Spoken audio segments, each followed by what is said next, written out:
2021년 7월 8일 목요일 지혜로운 큐티 생활 시작하도록 하겠습니다. 오늘 말씀은 예레미야 36장 20절에서 32절 말씀이고요. 고등부 운동원들은 보내드린 카톡 이미지 참고하시면서 함께 말씀 나누면 좋겠습니다.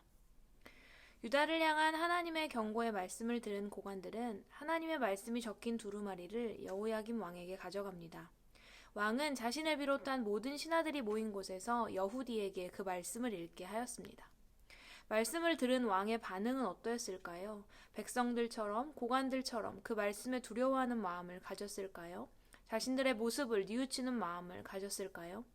아니었습니다. 여호야김 왕은 여후디가 하나님의 말씀을 읽는 중간중간마다 말씀이 쓰여진 두루마리를 칼로 베어내 난로불에 던져 넣는 행동을 하였고 결국 두루마리 전체를 불에 태워버렸습니다. 그의 아버지 요시아는 하나님의 말씀을 들을 때 옷을 찢으며 회개했는데 악한 아들 여호야김은 성경을 칼로 북북 찢습니다. 지금 회개해도 시원찮은 상황인데 오히려 고집을 부리며 대놓고 하나님의 말씀을 무시하고 있는 겁니다. 이렇듯 죄로 가득한 완악한 마음, 어리석은 인생을 어떻게 해야 할까요? 유유상종이라는 말처럼 악하고 교만한 왕이 하나님의 말씀을 무시하니 그 신하들도 노골적으로 말씀을 무시합니다. 왕과 신하들 모두 이 모든 말을 듣고도 놀라지 않았고 슬퍼하는 표시로 자기들의 옷을 찢지도 않았다고 오늘 성경은 이야기합니다. 게다가 두루마리를 불사르지 말라고 막아선 사람들의 말을 완전히 무시하고 오히려 하나님의 사람인 예레미야와 바룩을 잡아 죽이려고까지 합니다. 하나님이 주신 마지막 기회, 돌이킬 수 있는 기회를 발로 차버린 겁니다. 생명과 회복의 길이 아닌 죽음의 길, 패망의 길로 열심히 달려가고 있습니다. 이제 그들에게 남은 것은 무시무시한 하나님의 심판밖에 없는 것 같습니다. 아무리 대단한 권세도 10년을 못 간다는 권불 10년이라는 사자성어가 있습니다. 이 이야기가 오늘 여호야김 왕에게 그대로 이루어집니다.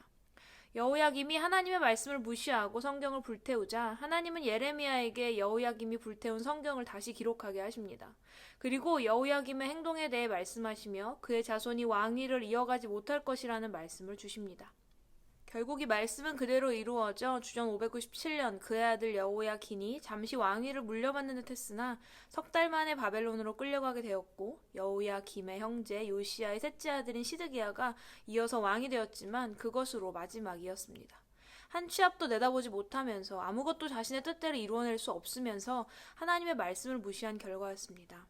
오늘 이 말씀을 마주하는 우리의 삶도 여호야김 왕과 그의 신하들과 같은 모습이 되지 않도록 노력해야 합니다. 지금 당장 별 문제 없다고 내 힘으로 충분히 해결할 수 있다고 여기면서 하나님의 말씀을 너무나 쉽고 가볍게 여기고 있는 나는 아닙니까? 또한 나의 신앙생활을 바라보면서 이 정도면 다른 어떤 누구보다 성실하게 잘하고 있는 것이 아니냐, 여기서 뭘 더 어떻게 잘할 수 있느냐라는 겸손하지 못한, 하나님의 경외하지 못하는 교만하고 어리석은 마음을 가지고 신앙생활을 하고 있는 것은 아닙니까? 사람은 한번 잘못된 길에 들어서면 그 길이 옳지 않다고 막아서는 사람이 있어도 듣지 못하게 됩니다. 그 마음이 악한 것에 꽂혀 점점 더 그것이 옳다고 굳어지기 때문입니다. 하나님이 계속해서 나에게 말씀하셔도 듣지 못하게 되는 상황이 됩니다. 예배 시간 노골적으로 말씀을 듣지 않겠다며 딴짓을 하고 말씀을 무시하는 나의 모습은 아닙니까? 설교 시간만 되면 습관처럼 졸고 있는 나의 모습은 아닌가요? 하나님의 말씀이 중요하다는 것을 알지만 지금 나에게 필요한 건 내가 대학을 가기 위한 스펙과 자격증을 위한 공부이고 성공하기 위한 실질적인 어떤 것이라고 생각하고 있지는 않은가요?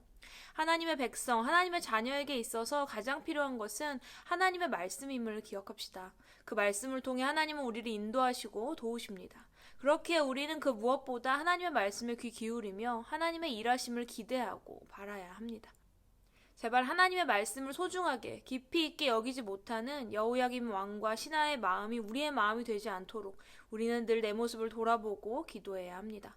내 삶 속에 들려주시는 하나님의 말씀을 들을 수 있는 귀, 깨달을 수 있는 마음을 주시도록 내가 받아들이기 힘든 내용이라 할지라도 하나님의 말씀이라면 겸손히 그 말씀에 귀 기울이고 순종하며 나아가는 믿음이 우리에게 있기를 소망합니다. 지혜로운 큐티 생활 184번째 시간이었습니다. 하나님을 경외하는 마음이 늘 우리에게 있어서 하나님의 말씀을 소중하게 감사하게 여기고 그 말씀을 따라 살아가는 우리 고등부 운동원들이 되기를 소망해 보면서 오늘의 퀴즈 드립니다. 첫 번째, 하나님의 말씀을 들은 여호야김 왕과 신하들의 반응은 어떠했나요? 두 번째, 왕의 행동을 보신 하나님은 이후 어떻게 이 일을 해결하시나요? 세 번째, 요즘 나에게 주시는 하나님의 말씀은 무엇인가요? 하나님은 내 삶의 어떤 부분에 대해 말씀하고 계신가요? 모른 척 외면하고 알지만 크게 마음을 두려워하지 않았던 하나님의 말씀에 대한 내용을 자유롭게 적어보세요. 우리는 내일도 지혜로운 큐티 생활로 함께 만나도록 하겠습니다. 샬롬.